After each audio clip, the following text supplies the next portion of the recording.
Om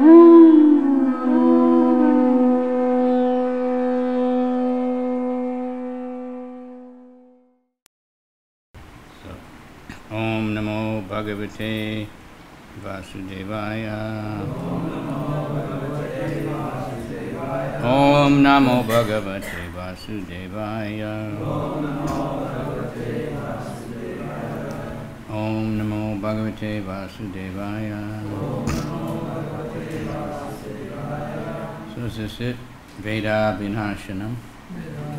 That's right.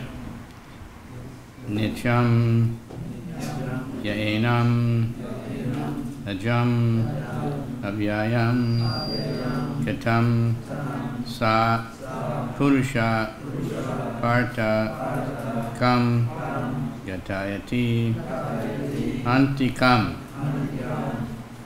Vedasinasanam Nityam Yaenam Ajam Avyayam Katam Sapurusha Partha Kam Gatayati Hantikam. Veda knows. Avinashanam indestructible. Nityam always existing. Ya one who. Enam, this soul. Ajam, unborn. Avyayam, immutable. Katam, how. Sa, that. Purusha, person. Partha, O Partha Arjuna. Come, who? Katayati, causes to hurt. Hanti, kills. Come, whom? Translation, O Partha, how can a person who knows that the soul is indestructible, eternal, unborn and immutable, kill anyone or cause anyone to kill? Everybody read that together.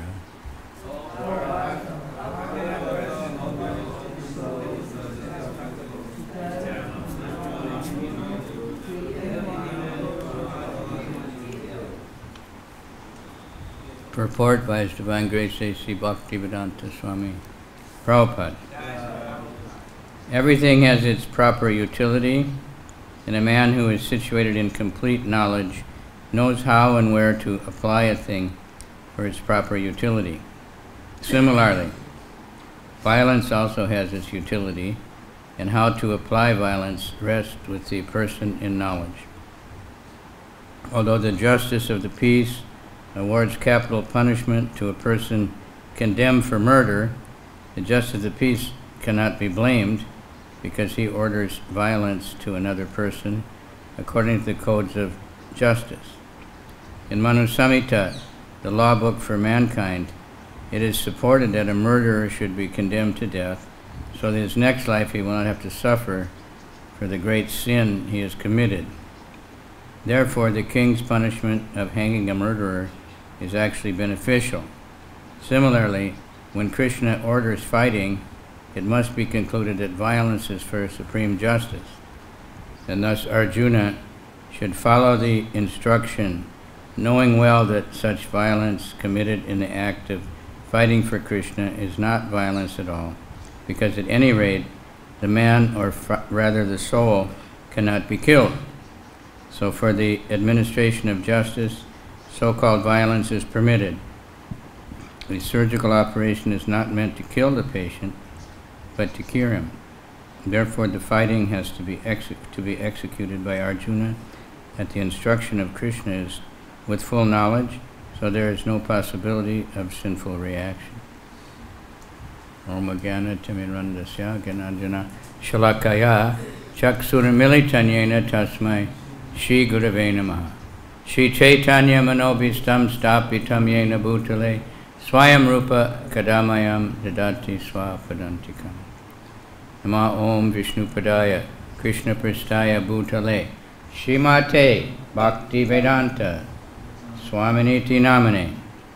Namaste, Saraswati Deve, Gauravani Pracharane, Nirvisesha Shunivadi, Paschatya Desa Tarane, Vansha Kalpa Tarubhyascha, Sindhubhya Evacha, Patitanam Pavanebhyo Vaishnavebhyo Namah. Okay, I want to thank everybody for coming. It's a special gift of the Lord if someone likes to hear Bhagavad-Gita, is attracted to Krishna Katha. It's not everybody, even amongst devotees. Mostly, Burijan Prabhu, he's, reading all day long to write his books. And he said, if someone comes and he doesn't want to spend time, he just says, let's read together. And almost always they leave. Oh, I have to go. But if you talk anything else, they'll stay for hours. If you talk the news or something, want to hear what Mr. Frump did or something, I'm fascinated by that. Well, I know something. I read, A few people that really like Bhagavad Gita, they're very fortunate, and we're fortunate to be in their association. So this has some interesting information that very few people know, especially this capital punishment thing.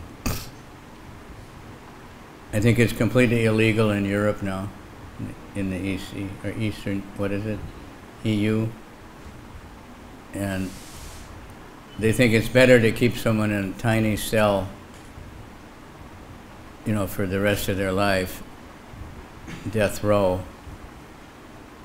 and live like that, and then they still carry the weight of the murder, so they have to be killed in the next life somehow or other. So the science of karma, people don't understand. Oh, don't be cruel, don't be cruel. America has banned it in many states, and they've made it so difficult to get a verdict, and then so much money the state has to pay for the lawyers and everything. They said in California it costs the state about $4 million for every execution. Because they appeal so many times, they have these volunteer lawyers, and the state has to pay for that because they don't have money. And then when they do the execution, it has to be in a big theater with hundreds of witnesses, and and they're trying to find a painless way to kill somebody, right? So they finally got to this lethal injection, but now they think that's maybe painful also. I don't know who tells them, but so they're just crazy. Guy will be a multiple rapist, child abuser. Be merciful, be kind. Don't be cruel. So it's crazy. So that's one thing. Karma is such that if you're punished for the crime, then you don't have to carry that with you, the karma for the crime. If you're not punished, in the next life you get it. Sometime down the line it's going to come. Then they wonder why this happened, But, and not only for murder, but other things too. It may not be capital, but something. So violence has its place, I was in China, and we were waiting in the train station, and I noted one devotee was talking to a young girl a long time. She was like a new associate. And I said, what are you talking about? And she said that Lord Nrsingadev should not have killed Hiranyakasipu.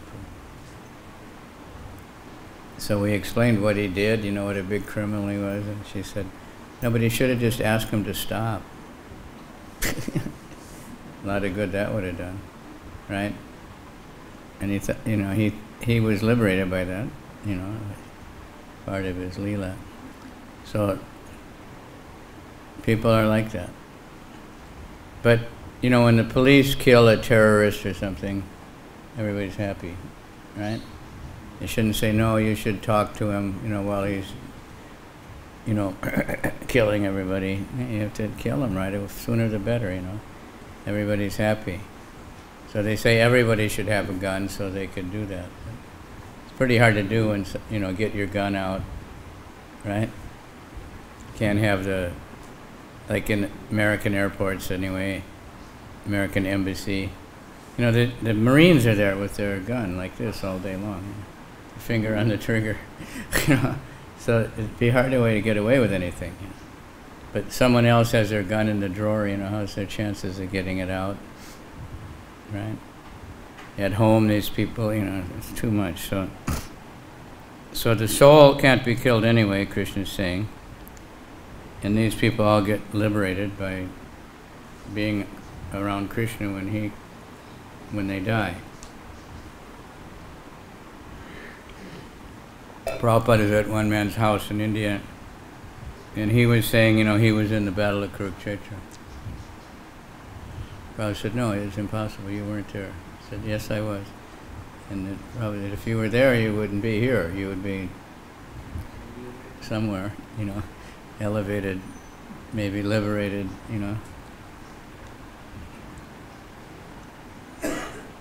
So we can't exactly enforce all the Manosamhita rules now, because actually leaders are not qualified to know who's guilty.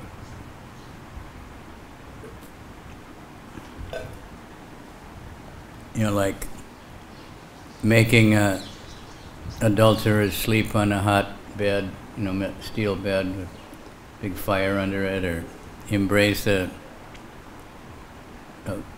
heated up statue, or eaten by dogs alive when they're in public. Those are Manosamhita, but we can't do that now.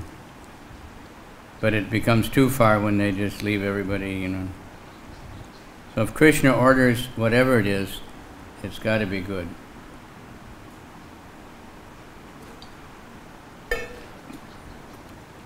Whether it's fighting or doing something else, if it's Krishna's order, then it's the right thing. It's good for everybody. And if someone doesn't want to do what Krishna orders, then create chaos in society, because Krishna knows the future, and he knows what's needed to be done and what's actually good for everybody, but we can't always understand that.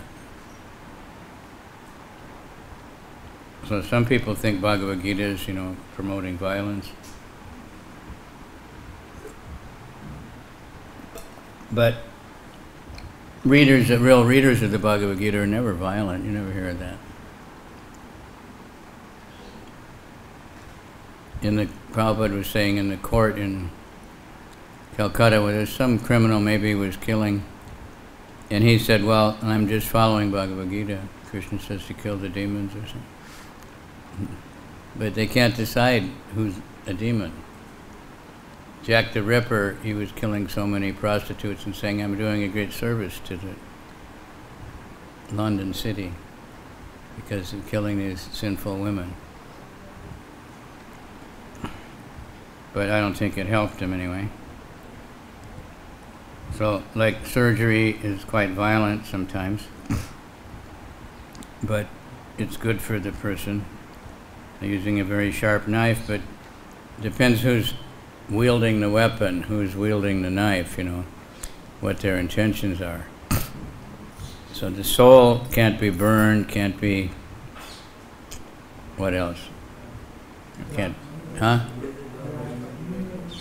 I can't hear you, one at a time. Huh? Can't be cut, can't be frozen, that's not what, can't be hurt. It lives forever. And nobody can be killed unless it's their karma to be killed at the time. There is such a thing as premature, but it doesn't leave the person who killed them innocent and not going to get any reaction if they're just trying to kill people, thinking. But if they're directed by Krishna and, like to protect society, like if a wild animal comes into train station and starts attacking, if somebody kills him, he's a big hero. But some people complain it's animal cruelty. But if you just kill someone just because you don't like their face or something, then you're in big trouble. And if you do any kind of violence, any kind of violence is generally a crime, right? Domestic violence, child abuse are big crimes. But it gets overlooked a lot, so we don't want to be violent. We practice ahimsa, but sometimes, devotees or policemen or something, they have to be violent, right? If they're soldiers. Because if you're doing it on the order of the government or something, then if it's wrong, the government gets in trouble, not you. The army gets, the police get, the leaders. But if it's needed, if it's right, then the person who carries out the order of the government, they're not responsible. Even if it's wrong, you're not responsible. But very few devotees are in that situation, but sometimes. And so we're supposed to be thinking about the soul. Everybody asks, how are you? Right? You ever hear that? I get it constantly. I don't know, Who are you is a better question. Like in the Bhagavad-Gita, in the 11th canto, the swan incarnation. Anybody ever read that? Huh? Yeah, Hamsa avatar. So the four Kumaras had some questions that Brahma couldn't answer. So he called for the Lord to come. And he came as a swan. And he started speaking very, amazing things. And so the four Kumaras, when they saw, they said, who are you? And he said, well, if you're asking about my body, you should say, how are you 5? Earth, water, fire, what is it? Earth, water. Anybody know? I hope. Huh? Say it. What are the 5 elements that everybody's made out of? Every tree, every bug, everything, in different combinations, formulas. What is it? Fire, water, air, and ether. So some are mostly earth, some are mostly, intelligence, some are, different things. Our bodies are so much water, but it doesn't look like it. I had a realization of that when I saw a devotee getting cremated. And it took a real long time to get the fire, to burn the body, because so much water was coming out. As everything broke, the water is coming out like anything. I say 70 or 80% is water, even the bones. How can that be water? But a carrot is about 80% juice, but they're very hard, right? So there's so much mystery in the world. So he said, how are you 5? And then he had a few other tricky replies, So the soul is, what are the qualities of the soul? Misery? What are the basic qualities of the soul? 3. Yeah. And? Eternal? Huh? Yeah, eternal and full of? And what? Bliss, yeah. So, if we're thinking about that, we always say, well, I'm blissful, everything's fine, So I usually tell people, well, you should know the qualities of the soul, so there's no need to ask, unless you think I'm not a soul. And you have a material body, so you know the qualities of the body is is temporary and miserable and what? Huh? Ignorant, And the mind is everywhere all the time. You can't even know by the time you can answer, because the mind changes so fast.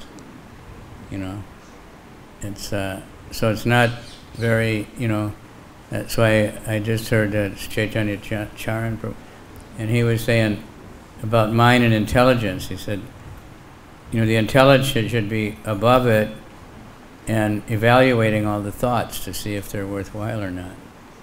Because otherwise you let the mind run wild and just think everything I think and say is perfect, And other people may not agree, but so the mind is thinking, and thinking is constantly changing this way and that way.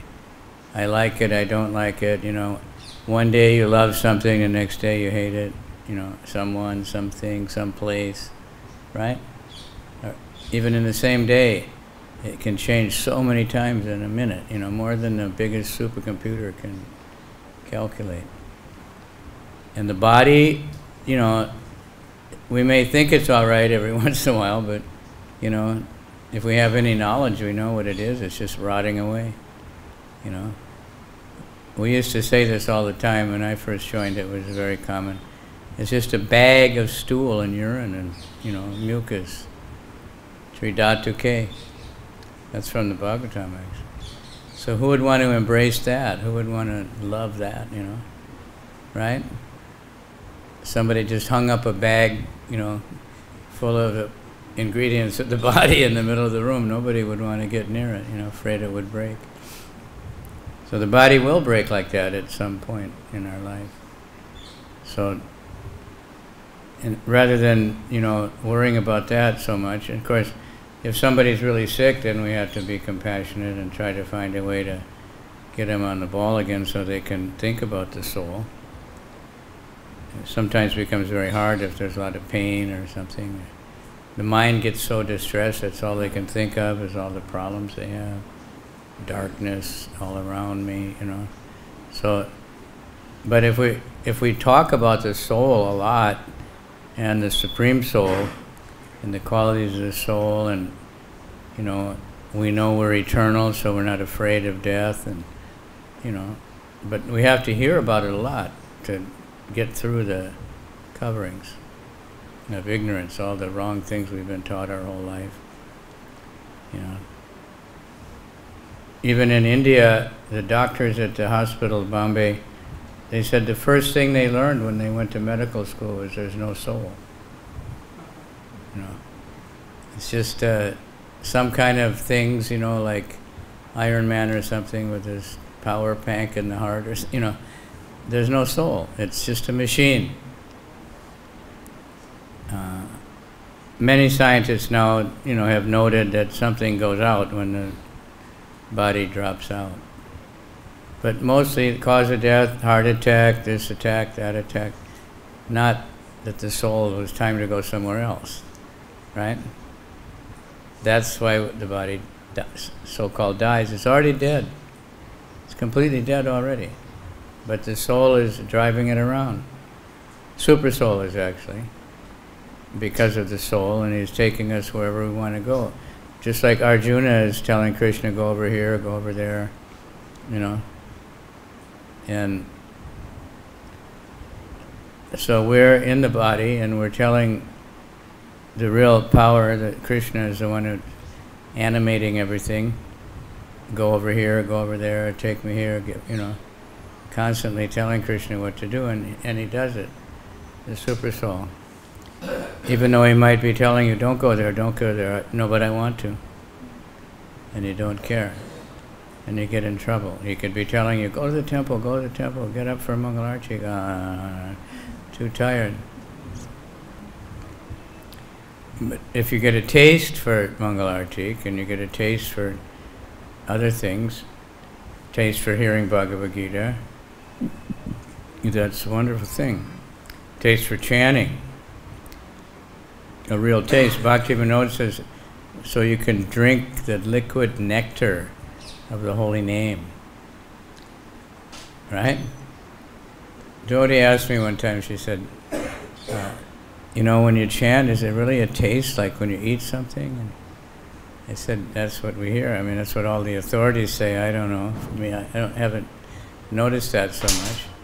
But then I was at a house in Pune, devotee house, and the kids were eating ice cream. And one of the boys said, the chanting tastes much better than the ice cream. So he had some special realizations, but you know, we get a taste, so that in the beginning we might say, okay, I'm supposed to do this, I'm supposed to chant now, I have to chant, I have to go to Mangalarti, right?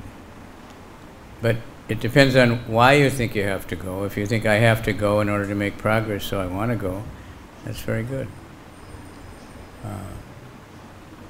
That would be spontaneous devotional service. But if you're just going because if you don't go you won't get prasadam or something, then that's not so purifying now, right?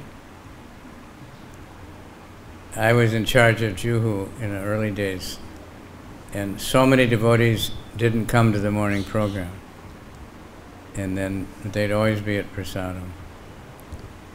So we made like 2 chits, and to get into prasadam you had to have both of them, Mangalartik and classes. And so some of them would show up, you know, and we had a very big, strong temple commander. So he was enforcing it, and they started fights, you know, you can't do this to me, you know. But gradually they started coming, you know. So there is purification, there's benefit, but even mundane counselors, you know, one of the first things they teach is never say, I have to do this. Say, I want to do this. I love doing this. You just say it, it'll change your mentality. I love chanting, I just want to chant, I don't want to do anything else. You know, and you convince yourself. Oh, I have to chant, you know. So if you feel like I have to chant because I might fall down or something, that's also good. But if you just tell yourself, I want to do this, I want to chant, I want to go to programs, I want to read the Bhagavad-Gita, I want to go to Bhagavad-Gita class. Like all of you, obviously, nobody's forcing you, because otherwise there'd be a lot more people here if they were being forced. But, you know, you want to. So that's, you know, it's a great privilege to be in the association of people. Like in the Kabhi Habhi Bolo song, he says, Kini bolu tibo harinama ras, rasya rasika charana, you know, that I will beg, borrow, or steal the holy name. And I heard Bhakti-Tirtha Swami once he was in Chopati. He said, you know, I'm so lucky to be here with all your devotees who love to chant, and I'm just going to steal off some of it. I'm going to let it rub off on me, you know. Because the association like that, who people really like chanting and they dancing, and then you just automatically start doing it without thinking. That's why we have sadhu sangha, we have association with devotees, because otherwise, you know, we might not do things. We might not chant. So, you know, gradually we get that taste, and we just want to be with devotees all the time, and we want to chant, we want to read Bhagavatam again and again, and it actually get more and more realization how it's ever fresh and new all the time. It's not the same old book that I already read. You know, you can make experiment with the Bhagavad-Gita, just, you know, however much you read every day, you know, if it's 10 minutes or 5 minutes or 2 hours, just read the same part over and over every day, again and again. And then I did that, like chapter 9 especially, a lot. And then you start to remember it all the time. But also you just find so many new things, and you said, well, I never read that before, you know. Because Krishna, the more you try, the more he reveals himself, you know. It's like, it is Krishna, Bhagavad-Gita, so it's just like being with Krishna. You know, it's exactly the same. It's not like it is being with Krishna. You're hearing Krishna speak. And it just Arjuna said, what? How did he say that? How many times? Read it. What did he say? Tell me again and again, right? Right? Wake up, you know. Don't read it. You know, I never tire of hearing it. Tell me again and again. And, you know, when Arjuna, after the battle, where he had, you know, fought such incredible fights, and then when he was escorting the queens of Krishna, he got attacked by some cowherd men and they defeated him. He couldn't remember his mantras for all his super weapons. So he was bewildered. And another time he was with Krishna, he was feeling weak, and he said, tell me again, you know, what you taught me on the battlefield. And Krishna said, well, I don't remember. But I'll tell you something. And then he told, you know, the same thing in a different way. And then Arjuna got fired up again. So we need to read again and again because we don't have that good memories, you know. Right? I mean, if you've read the Bhagavad-Gita, you've heard all these things, but either you're embarrassed, you might say the wrong thing. There's no such thing as saying the wrong thing if it's from Bhagavad-Gita. It's always right. Even if it doesn't seem to answer the particular question, or, you know, you're not sure if you got it right. Speak out, because then it opens up your hearing process. It does everything. Just read it again and again. Read the same chapter every day for a week. See how you feel. Or the same verse. If you're only reading one verse. Because if you read the Gita Mahatma, it says, you know, if you read one chapter daily, then you're going to get so many benedictions. And it lists the different benedictions you get from different chapters. And then it says even one sloka. And it says even half a sloka. You know, even one line of the 4 lines. You get so much, you can get the same benefit if you really do it with faith and, you know, determination. And it gives one story. There was a very sinful couple that lived in the forest, and they were murderers and criminals and everything. So they died at the same time, maybe in the middle of a crime, and they became ghosts. So that for many, however long, they were suffering like anything in a ghost body. You know, they can't eat, they can't do anything. And so they sat down under a tree one day, and the husband said, we have to get out of these ghost bodies. This is no good, you know. So the wife said, well, how do we do that? And he said, we have to talk about the Supreme Soul and the soul and, you know, karma and all these things. So she didn't know about any of those things. And evidently they speak Sanskrit, so she said, what is that verse? The first verse in chapter 8. King Karma, Kim Purushatam, Kim Adhyatma, something, you know. And just asking a question. She's completely ignorant. So all of a sudden the tree broke open and a big demigod came out. And he thanked them. He said, I was cursed. I've been in this tree for, you know, millions of years. But I was told that when somebody chants this 8th chapter, I'll get out. So she only chanted the first 2 lines. And then they were shocked. And they weren't ghosts anymore. And then a Vaikuntha airplane came and took them away. So, you know, that may not happen to us right away, but it will sometime. If we keep doing it.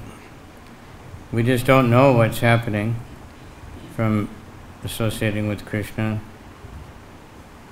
because we have to cut through so many years of accumulated garbage in the mind and karma. But once we surrender to Krishna, everything speeds up and we get real results, something real, not just, imitation. It's kim tad brahma, kim adhyatmam, kim karma purushatam. Kim means what? Tat means that. Brahma means Brahman. Kim means what? Adhyatman means the self. Kim means what? Karma means fruit of activities. Purushottama, the Supreme Person. So important, because the more we read Bhagavad-Gita daily, especially you read the same chapter or the same few verses, then you'll start to remember them. They'll be there, and you'll think about them all the time. And when you see things happening in the world, you can understand, okay, this is a mode of ignorance, this is a mode of passion. You don't have to go read the CNN or watch CNN for 24 hours to find out. It's just the modes of nature happening all over the place. Karma, mode of ignorance, mode of passion, mode of goodness. A little bit mode of goodness, not much anymore. People don't like the mode of goodness. They go to a very nice, beach and they smoke cigarettes and drink beer while they're sitting there. And then they go home and watch TV in the hotel, and I go to Thailand and Indonesia, so they sell the DVDs of the latest movies for like 80 cents US, like 1 rupee something. Retail it's about 1.5 rupees. Then they say if you buy 10 you get cheaper, if you buy 20, if you buy 50, if you buy 100, it goes down to almost nothing. And they're fascinated, and they just watch movies and drink beer. So they're crazy. They can't tolerate just the beautiful nature and everything. So, we have to talk about these things. What, my Lord, is the Supreme Person? What is Brahman? What is the Self? What is karma? Fruit of activities. What is a material manifestation? These questions are over and over again. That's what Prickett asked. So many questions, describing everything about the universe and the star, everything. How did the soul get a material body? That's one of his questions. And it's all explained. Kim means what? We were hearing probably about Hanuman a few days ago. The race of Vanaras with Hanuman, and they're called King Purusha. Are you a man? Because they can't figure out if he's the missing link or something. He's so much like a man, but he's got a tail and stuff. So then there's another one, Kim Devata. Someone so beautiful and nice. Are you a demigod? So, we have to inquire, what's going on. All right, so I won't bore you any longer. If anybody has a question, maybe you can come up with one. Yeah, who is first? He's always at you. We have a microphone. So please, read the Bhagavad-Gita. We heard that in class the other day from Bhakti Vasudeva Swami, really heavy. Almost every class, right? Well, there's just been a question about the soul. Yeah. The soul's form. We heard that when we get liberated, we go back to the spiritual world, we get our spiritual form. So what is the form of the soul within the body? Huh? What is the form of the soul within the body? I don't know. Because those forms can change, so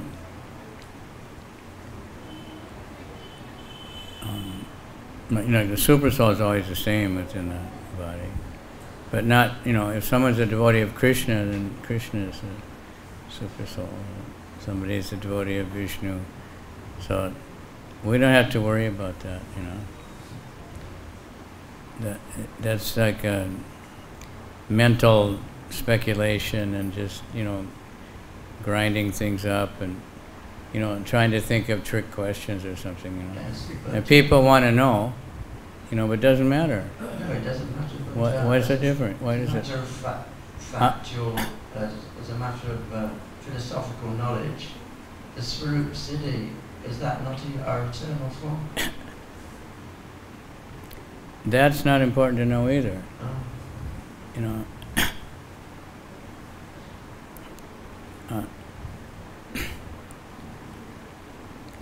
Prabhupada was not interested in that. He never talked to him. He was interested in how to spread Krishna consciousness. Every purport almost, every lecture. Our real mission is to spread Krishna consciousness. That's our duty. That's all we have to do. Dedicate, concentrate your mind. You want to control your mind? Think about how to spread the holy name, how to give it to more and more people. Get yourself busy with something that's, in line. We don't want to be just Buddhist or something and ask weird questions that nobody can ever answer. What is the sound of one hand clapping? Right? Anybody know? I know. It depends on what it's clapping against, If you tap a drum, you get, you only need one hand. If you're just going like this, there's a sound of the air, somebody could hear it, but they'll go on and on just with riddles. That way they avoid gross sense gratification, and they change over to mental sense gratification. To avoid getting out and preaching and spreading the holy name, to drag you down because it just wears you out, right? So let's talk about those, that's the most important thing. I heard the morning class of Prithu Prabhu, he said, someone asked Prabhupada, what's the most important verse? And anybody remember? Huh? Yarideke Tadadeke Krishna Upadesh. Whoever you meet and wherever you go, what? Huh? Yeah, tell them about Krishna. Tell them to read the Bhagavad-Gita. Give them a Bhagavad-Gita. Tell them this is a great book. I love it. I read it every day. And if you really do that, people go, oh, yeah, well, I'll take it.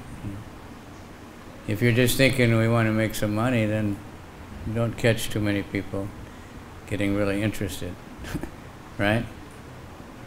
But that doesn't happen anymore. But in the old days, some devotees would just to get money.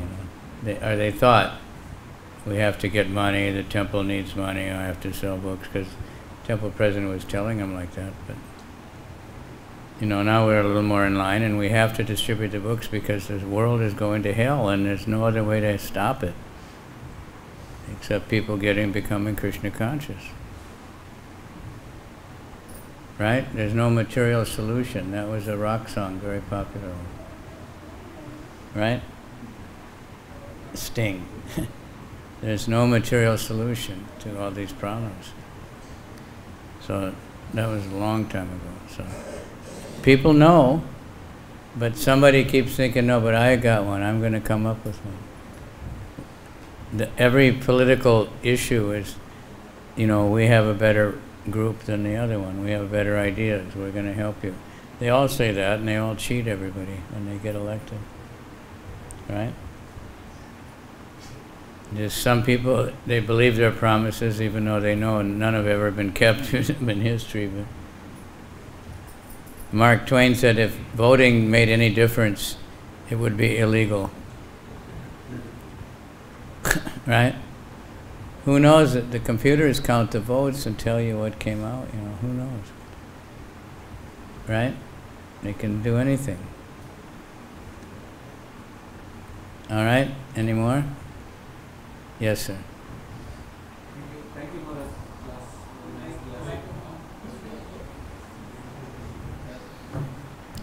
Hare Krishna, Hare Krishna, Krishna Krishna, Hare Hare. Yes, sir. Yeah.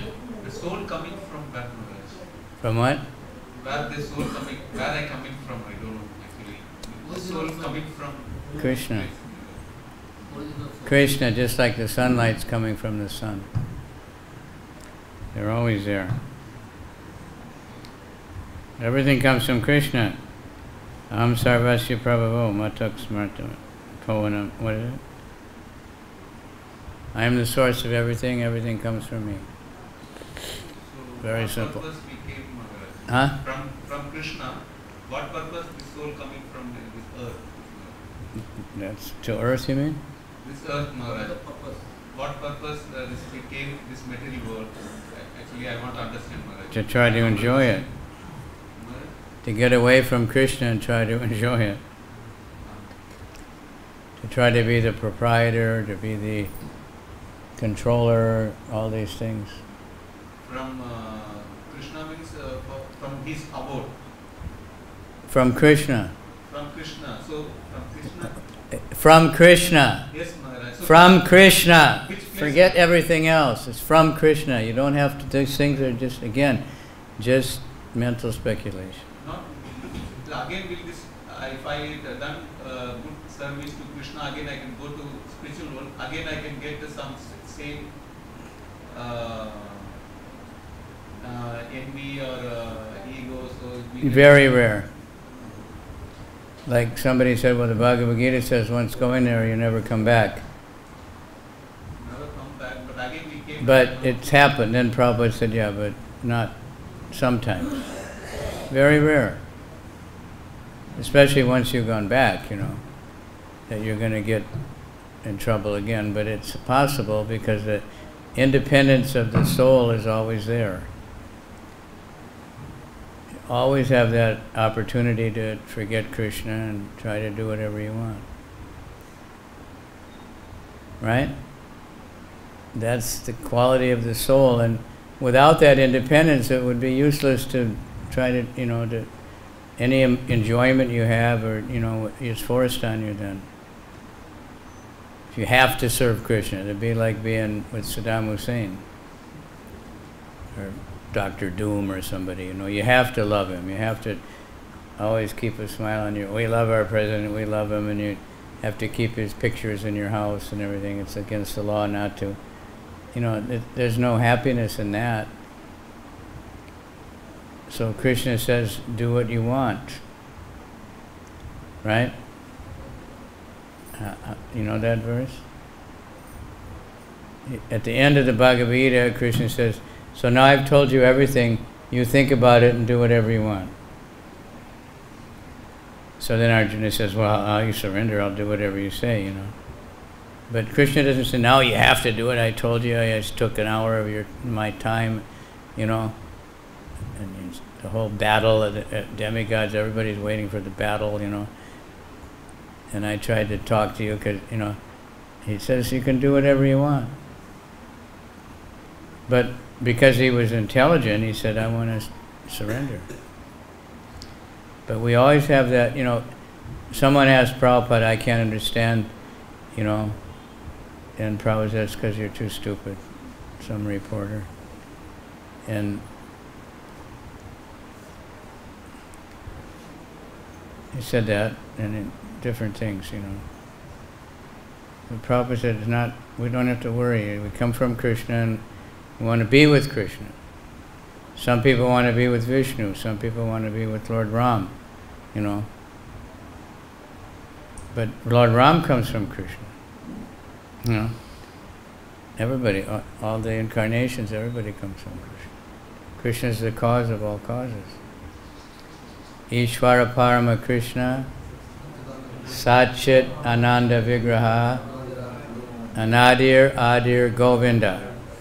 What does that mean, Anadir?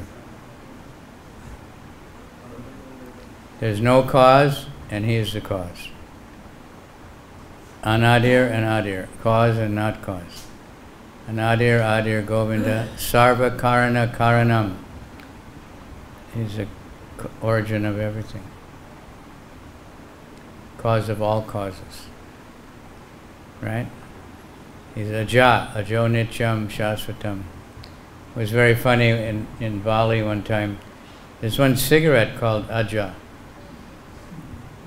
And the signboard all said, enjoy aja. A cigarette, but I just, that's Krishna, he's unborn. And the meat eaters in India, they say, well, aja means goat. So when the goat is killed, he's not killed. Which is true, but doesn't leave you innocent of any kind of reaction. So they'll say, well, I'm not killing the cow, it's the eternal soul. But that's not such a good idea, All right? So thank you very much. Any more? I don't really have much time at the moment. If you want to wait 5 minutes, I'll be back. I don't think you do. All right? So we